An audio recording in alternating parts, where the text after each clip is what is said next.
I want the people to see this for themselves. I like to say, and I was born in Chicago in Illinois, but deep in my heart, I'm from Missouri, which is the show me state. So I want people to see this for themselves. So what I didn't know until recently, until this gentleman T-Bone helped me out and went through the entire Aleppo Codex line by line, and he found in 1 Kings 8:11, it also has the full vowels. And there, I love what it says there. It says, Ki maleh kivod Yehovah et Beit Yehovah. For the glory of Yehovah fills the house of Yehovah.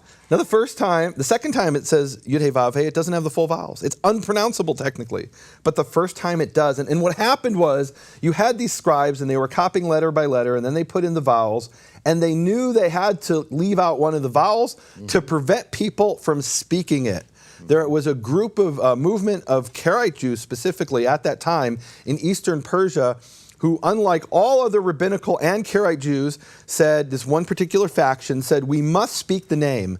So these scribes, when they copied it, said, well, we're not going to enable them. We're going to leave out one of the vowels to prevent them from pronouncing it, and even preventing an innocent person who maybe doesn't know about the ban on the name or forgets from accidentally pronouncing the name. So you come across it most places, it's unpronounceable, but here's one of the 6 places in the Aleppo Codex where it's definitively has the full vowels, Yehovah. Here's another one, 2 Kings 20, verse 9. And I love this. And this is actually it's kind of like one of those crossover episodes where like Batman shows up in Superman. So this is Isaiah in the Book of Kings. Right? It's like, what is Isaiah doing in the Book of Kings? It's like where Batman shows up in the Superman movie. Vayomer Yeshayahu zeh lecha ha'ot. And Isaiah says, this is for you the sign. Me'et Yehovah, from Yehovah. And there Yehovah has the full vowels. And I have to wonder, as the scribe is copying this and he knows he needs to leave out the vowel so those troublemaker Karaites don't pronounce it or other people don't pronounce it, and something in him puts that dot in there. And it's beautiful. It's amazing.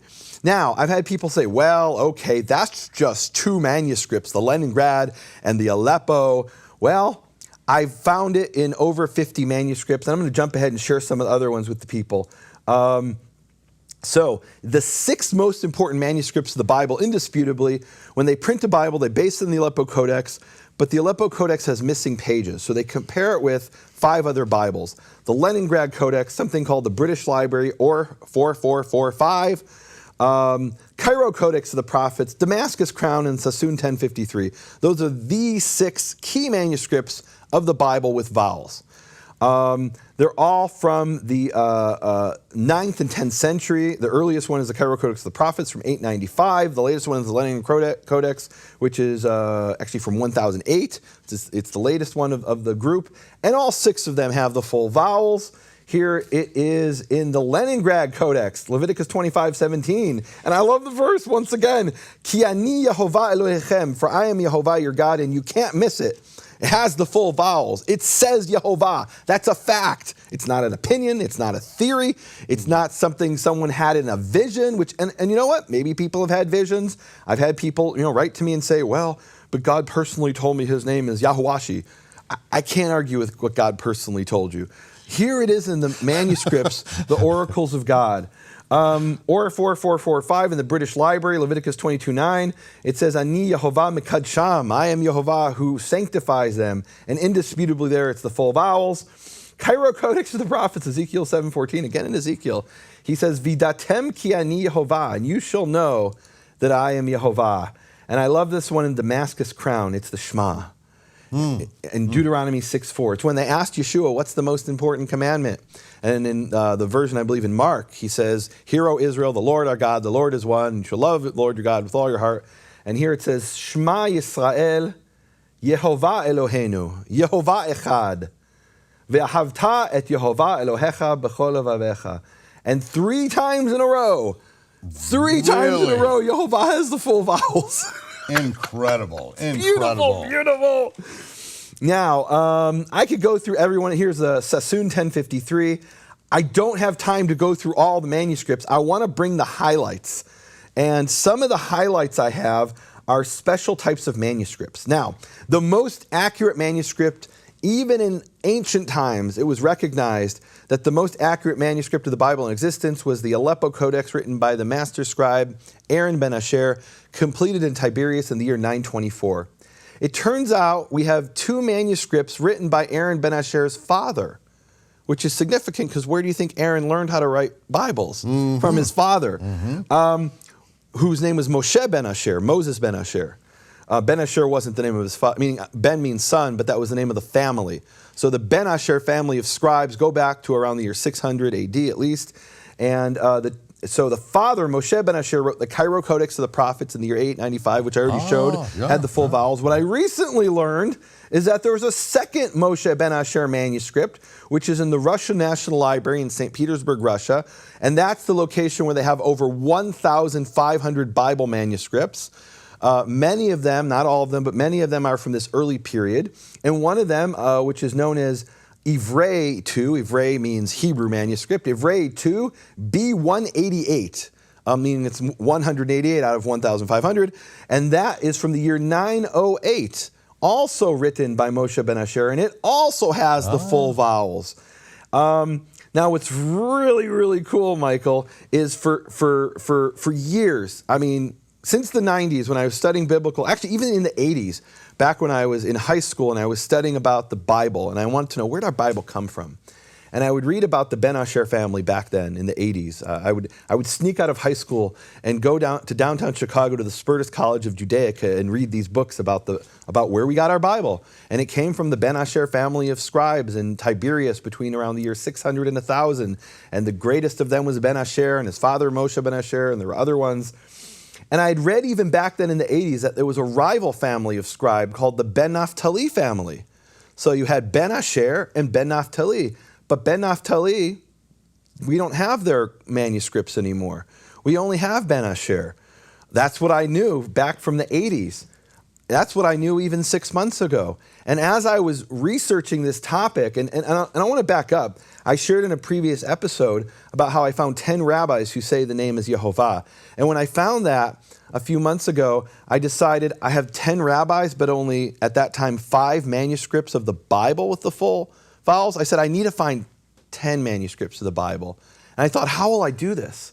It's been 16 years since I discovered this. And in 16 years, I only knew about 5 manuscripts. And now I want to double that to 10?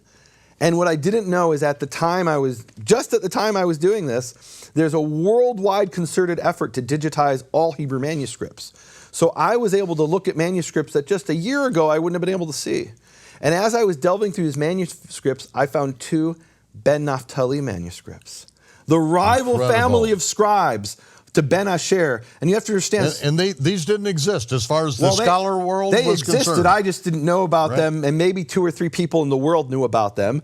But if you could read the manual of Masoretic studies, and it will tell you they don't exist. What it will tell you is we have a list of what's called the differences between Ben Asher and Ben Naphtali.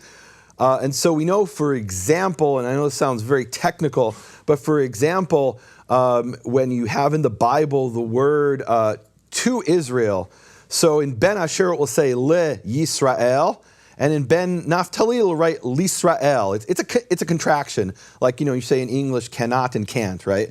So and those are some of the identifying characteristics of Ben Naphtali. And as far as I knew, that was just we only had the list of telling us the differences. And you can read the manuals on Masoretic studies, and it'll tell you, yeah, we don't have that anymore. Turns out 2 of the manuscripts have been identified that are Ben Naphtali manuscripts definitively.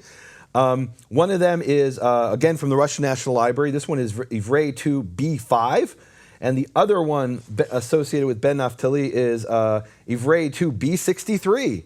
And both of those are Ben Naphtali manuscripts, and both of them have the full vowels, Yehovah. So it's not only the Ben Asher family of scribes, it's their rivals who also knew that the name was Yehovah and occasionally put that in their manuscripts. They also were part of this, what I call the conspiracy of silence. They didn't want the Jewish multitude speaking this name. But in their head, they knew it. And as they copied, every once in a while, they put in those full vowels and show you it's Yehovah. And I got to say that, if it was a random dot, then you would have some places it would say Yehiva. In other places, it would say Yehuva. In other places, it would say Yahava. But it never says that. It's always Yehovah whenever they put in the full vowels. So, very cool stuff. Ben Asher, Ben Naphtali, and very, very recently I discovered the earliest dated manuscript that at least I've seen with my own eyes, which is, I mentioned the Cairo Codex of the Prophets from 894. Turns out there's one that's 1 year older from the year 894. And this is also from the Russian National Library, which has probably the greatest collection of Hebrew manuscripts in the world. And this is Ivrei to B100. And B100, what's really fascinating about this is this was the personal Bible of a famous rabbi named Sadia Gaon. Sadia Gaon was the leading rabbi of the 9th and 10th century. He was actually literally the leading rabbi of the Jews of Babylon in the 10th century. And he had a famous dispute with one of the other rabbis, Ben Meir. But what he's really famous for in Jewish history is he wrote a book proving that the oral law is true and the Karaites are wrong. So he's known as the bane of the Karaites, the one who came up and stood up to the Karaites and theologically slaughtered them and defended rabbinical Judaism against those Karaites who were denying the oral law. That's what, say Sadia Gaon to any Orthodox Jew, and he'll say, oh yeah, the guy who refuted the Karaites. That's what he's known for. And we have his personal Bible, which is unbelievable. His personal Bible, it's dated to the year 894 when he was 12 years old. So he didn't copy this, but this was may have even been his bar mitzvah gift. Like, this is the Bible that he trained with, and we know that because it says it in the Bible. It says his name. And it has the full vowels, Yehovah. and the reason that's significant is Aaron ben Asher, the scribe from Tiberias, he was indisputably a Karaite. We know 100%. There's a question of whether his father was. His father may have been a rabbinite. We don't know for sure. But there's no question Aaron ben Asher that wrote the Aleppo Codex was a Karaite. The Cairo Codex of the Prophets is in the Karaite synagogue in Cairo today. I mean, that even to this day, that's where it is. And so the great opponent of the Karaite, his Bible also has Yehovah.